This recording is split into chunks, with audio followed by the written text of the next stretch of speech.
Hey, hey, hey. Mr. Manly here with lesson number 208 in How to Be Manly.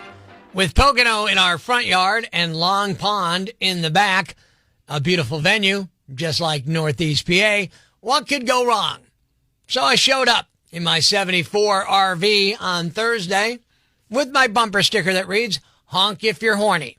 Took some time, but then I heard a honk. I peered outside to see what the night might bring. It was an attractive woman wearing her nasty car ensemble, and she was checking out my RV and asked, "Can I look under the hood?" Well, I knew I had to respond in a manly manner. If you ever find yourself in a similar situation, turn to page 400 in the Manly Manual and repeat after me. Number 1, I'll show you what's under my hood if you show me what's under yours. Number 2, personally, I could really go for a good lube job. And number 3, hey, I'm waving my checkered flag. You want to see a real wiener? Shortly after, when the remains of her pit crew shows up and gives you their version of AC/DC's Highway to Hell, you'll realize just what kind of man you really are. Until next time, this is Mr. Manly saying be manly and enjoy Pocono.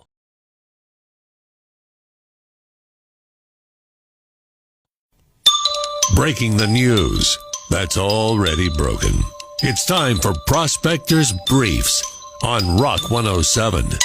Monkeypox is spreading at a rapid pace in Chicago. On the bright side, though, there's a good chance the virus will be shot and killed. Doctors may soon be able to diagnose eye problems by analyzing your tears, and if you can't produce any tears for them, they'll just show you current gas prices. The new movie Nope is now in theaters. The poster features Madonna in her bra and panties. Prospector ruins everything, even the news. Tune in Monday for Prospector's Briefs on Rock 107. The following rant may cause you to pull your hair out, scream at the radio, punch the dashboard. Complaints should be addressed to Loudmouth Yambag at rock107.com. Hey, I'm Rock 107's Prospector, and here's what's got me jacked. Let's talk about annual. Yes, again. It's a word I've ranted about many times before, seemingly annually, but actually it's far more often than that. And evidently, my rants are not helping because I constantly hear people misusing the word annual, but I'm going to try again. With the pandemic shutting things down for the better part of 2 years, many events are coming back after taking a year or two off. But that doesn't stop them from calling their events annual. Sorry, that's wrong. It's incorrect. I don't care how many years in a row you held your event. Once you don't hold it, for any reason, it ceases to be annual. Annual means occurring every year. Yet every Tom, Dick, and Harry who's ever had a bazaar or a charity ride is back at it with their annual event. Worse yet, their flyers or commercial will say things like, after taking a year off, it's back, the 17th annual so-and-so. No, it's not. It's not annual. Look, I get it. You did it 16 times and this will be the 17th. But it's not annual. It stopped occurring one time, so now it's no longer annual. Sorry, it's not. But that's not the only abuse of the word annual I hear. Practically every week, I see a sign or I hear a commercial for the first annual event. Our first annual blah, blah, blah. It makes my ears hurt. How many times do you dolts need to be told the first time you do an event, it's inaugural? If you continue to do it year after year, then and only then does it become annual. If you think I'm wrong, let me ask you this. When do you celebrate your first wedding anniversary? Not the day you get married, do ya? I know it's picky, but darn it, we have to have some standards. I'm Prospector. I'm for the people. Who's with me? I gotta go crazy, man. Ever see the crazy guy screaming at the wall outside the Times building? Where does this rage come from, my son? Tweet us with hashtag #IFoundProspector and we'll come and get him. Prospector, mornings on Rock 107. Right now, there's plenty of bad news, but it's not all bad. It's time for the brighter side of Prospector on Rock 107. In a recent poll, only 37% of Americans said life is better now than it was 50 years ago.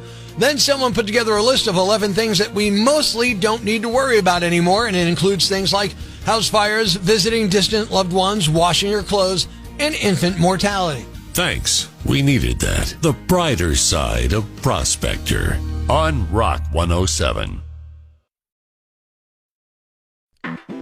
Every day, I scour the World Wide Web looking for funny or interesting videos to play clips for you on the show and put up on our websites. And when I find one that stands out above the rest, I declare it to be the winner of the internet. And I found such a video today. Here's a toddler in a car seat who goes from crying to laughing when his parents turn on his favorite music. He can't quite say it, but he knows Metallica when he hears it.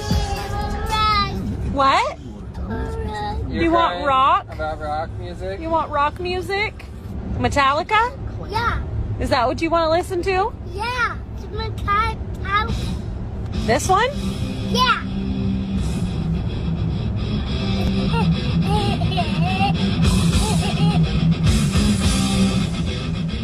There's a kid after my own heart right there. You can see the video at rock107.com. Click on Winner of the Internet. There it is, your winner of the Internet for this Friday, July 22nd, 2002. Blockhead, a dunce, or an ignoramus. You know, a dullard, simpleton, or a clot, nitwit, dipstick, pea-brain, mouth breather, or cretin. It's now time to announce the winner of Prospector's Yambag of the Week. Here are the nominees. Nominee number 1. A student pilot was flying solo when he ran out of gas on Friday and had to land on the interstate in Missouri. Luckily, he landed safely and didn't kill anyone, which is amazing because it turned out he was drunk. Nominee number 2. A 25-year-old guy in Connecticut got arrested on Saturday after he held the door for two women at a Family Dollar store and then pulled a gun on them when they didn't say thank you. Luckily, no one was hurt. Nominee number 3. A man in Hawaii got caught trying to break into cars and then attacked a cop with a fanny pack. That didn't work and he was arrested. Nominee number 4. A man in Massachusetts was arrested last Friday after he threatened a bus driver for driving too slowly. He was charged with assault with a dangerous weapon for taking an aggressive stance with a piece of wood. And the winner is... the guy who pulled a gun when two women didn't thank him for holding a door. Yeah, we all understand where it came from, but most of us are smart enough to not do it. You're the Yambag of the Week. Stay tuned for all the nominees for Prospector's Yambag of the Day, weekday mornings right here on Rock 107. Thanks for listening to Prospector's Prime Cuts podcast.